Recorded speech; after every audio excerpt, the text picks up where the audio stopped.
Hello again. Seafood is one of the most internationally traded and in-demand product categories, but also one of the most highly regulated in Vietnam. Because of sanitary controls, quarantine procedures, traceability requirements, and sustainability concerns, exporting seafood to Vietnam requires careful preparation.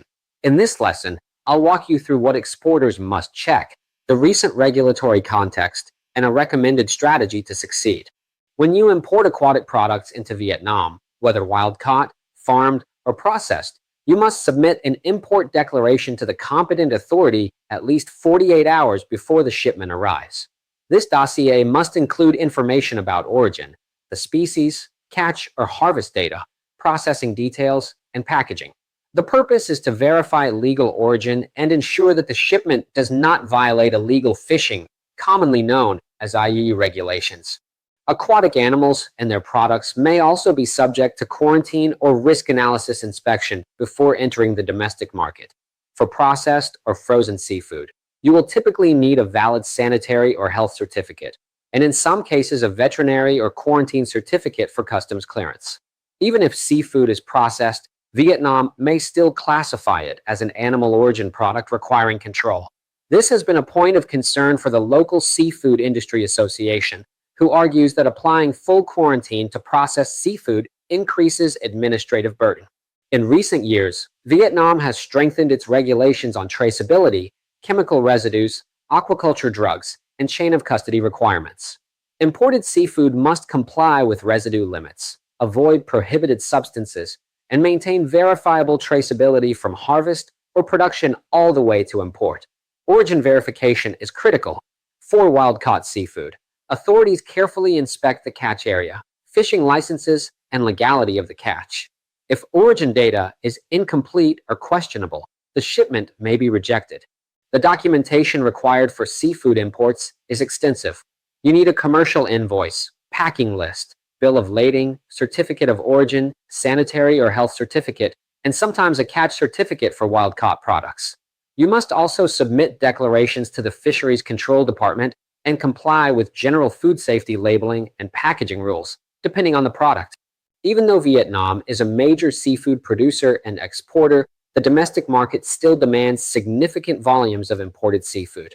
Certain species, processed items, and frozen seafood are in high demand, especially in urban areas, modern retail channels, and food service sectors like hotels and restaurants.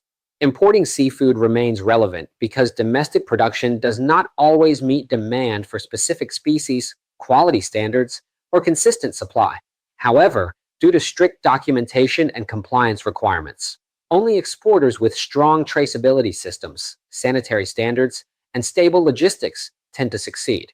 When exporting seafood to Vietnam, several risks and challenges must be considered. First is regulatory and administrative risk. Because aquatic products are tightly controlled, shipments may be delayed or rejected if documentation is incomplete or the origin is unclear.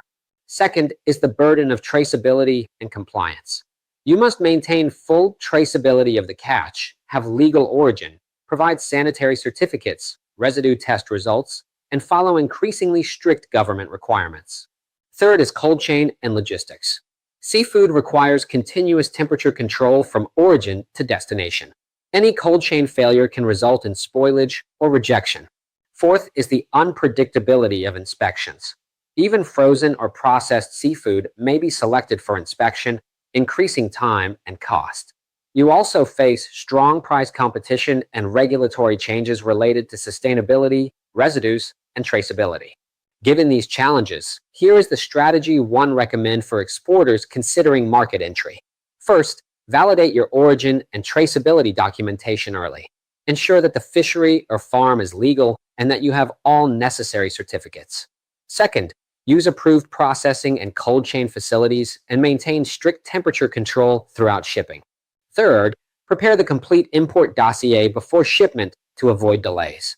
Fourth, target suitable market segments such as supermarkets, modern retail, high-end grocery stores, and the HoReCa sector, where customers value quality and safety.